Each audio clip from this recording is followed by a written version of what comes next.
New evidence reveals Netanyahu's relentless efforts to block hostage deals. The report shows Wednesday night, Channel 12 News presented a comprehensive report detailing all of the hostage negotiation deals that have been proposed since November, when the last and only successful exchange took place. The investigation includes never-before-seen documents and previously unheard conversations, which highlight Netanyahu's relentless attempts to torpedo the deal. And again, this is something that many of us, mostly in independent media, have been saying again and again and again, that Netanyahu's been stopping these deals. There were even forged documents from Netanyahu's office that were meant to look like they came from Hamas to sink the deals. And here's the proof. And it's finally being covered by mainstream media, although this is Israeli mainstream media, not U.S. mainstream media. The investigation demonstrates Netanyahu did everything in his power to make sure they were not successful. He repeatedly prevented them from traveling, this is Israeli negotiators,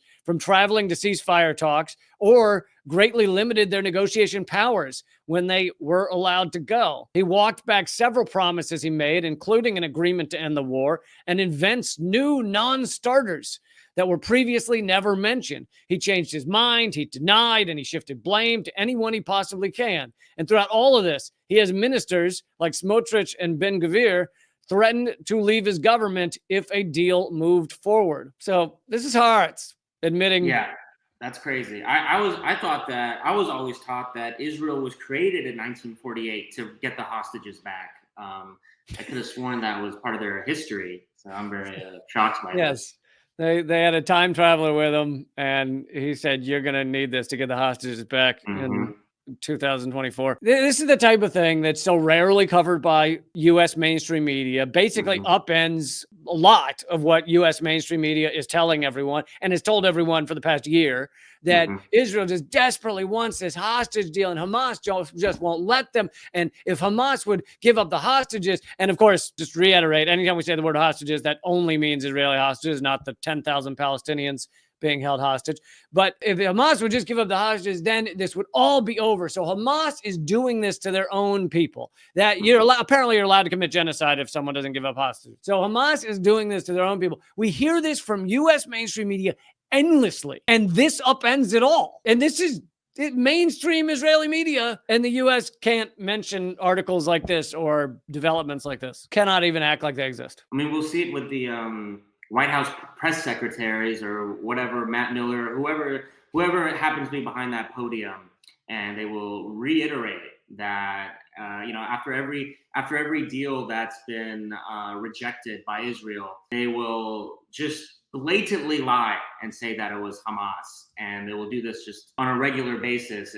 It's just insane that they even, I was gonna say, think they can get away with it, but they do get away with it. Yeah, I mean, it's like they could just say the opposite. Literally, they can stare people in the face and say, "I'm not looking at you right now," and just that's what the mainstream media will run with. That's about Netanyahu getting in the way of the ceasefire deal in order to allow his ethnic cleansing. And this also undergirds the theory, although I don't know that's much of a theory anymore, that Israel and Netanyahu, or at least the ruling elite of Israel, have wanted to do this. And they've wanted to do this for a while, meaning commit ethnic cleansing, commit genocide, completely destroy Gaza, take over the oil off Gaza, take over the land. They've wanted to do this for a while. This was an excuse for them to do it. And we have even the New York Times saying that they knew for a year about this upcoming attack on October 7th and did nothing about it, and had stand down orders for 7 hours while it went on. Like, there's so much that is proven this is what Israel wanted, or at least the ruling elite. And this sinking every ceasefire goes with that. It's just more evidence to show that.